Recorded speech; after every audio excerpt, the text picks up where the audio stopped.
Hallelujah! Praise the Lord.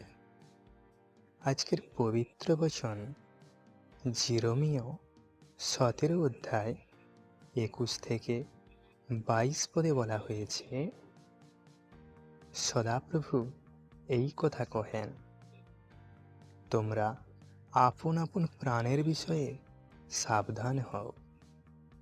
বিশ্রাম দিনে কোনো বোঝা বহিও না। জেরুসালেমের দ্বার দিয়া ভেতরে আনিও না।